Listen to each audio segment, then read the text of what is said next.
US TV host Lindsay Granger has lashed out at Kate, the Duchess of Cambridge, and Prince William for not stepping up. The View guest host Lindsay Granger criticized Kate and Prince William for not taking a stand against racism following their royal tour to the Caribbean. The royal couple have faced protests and calls to remove the Queen as head of state in Jamaica during their time abroad. Ms. Granger went on to compare the Cambridges to Meghan Markle and Prince Harry. She said, "I don't think that William and Kate have ever stepped out in the way that we've seen Harry and Meghan step out on a line and take a stand. That's problematic that they towed the line, so I don't think that we're going to get very far with these two." She added, "I don't think it would be William to do anything just because we saw that bombshell interview with Oprah, Harry, and Meghan. William was the first one to jump out and say it wasn't me, it wasn't racism. To me, that's just disturbing because I read a Newsweek article and people in different Caribbean countries they want to be acknowledged, like seen and heard. That's the minimum. The royal family paying them back probably isn't going to happen, so I'm trying to say start by seeing and hearing them is probably at least legitimate." It comes as William has denounced slavery as abhorrent, saying it should never have happened as he addressed the issue following days of protests calling for reparations from the royal family. William expressed his profound sorrow at the forced transportation of millions of people from Africa to the Caribbean and North America, a trade which British monarchs either supported or profited from during the 17th and 18th centuries.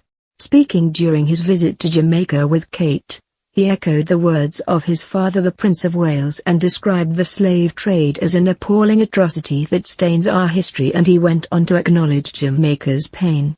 The Cambridges tour of Belize, Jamaica and the forthcoming final leg in the Bahamas has prompted demonstrations and statements calling for an apology from the royal family. The future king did not say sorry, just as his father Charles had not during his trip to witness Barbados become a republic. But he praised the Windrush generation of Caribbeans who arrived in the UK a few years after the Second World War to help rebuild the nation depleted by 6 years of conflict. Meghan Markle in podcast takeover as Harry cut out of project. Insight to Jamaican MP hits out at claims she snubbed Kate. Video India TV host slams Queen's past over Jamaica protests. Analysis: Jamaica's Prime Minister Andrew Holness appeared to suggest his country may be the next country to break away from the monarchy, telling the Cambridges it was moving on and intended to fulfill our true ambitions and destiny as an independent, developed, prosperous country. The Independent has reported the Jamaican government has already begun the process to transition to a republic, with an official appointed to oversee the work. Speaking during a dinner hosted by the Queen's representative in Jamaica, Governor-General Sir Patrick Linton Allen, the Duke said, "Anniversaries are also a moment for reflection, particularly this week with the International Day of Remembrance of the Victims of Slavery and the Transatlantic Slave Trade."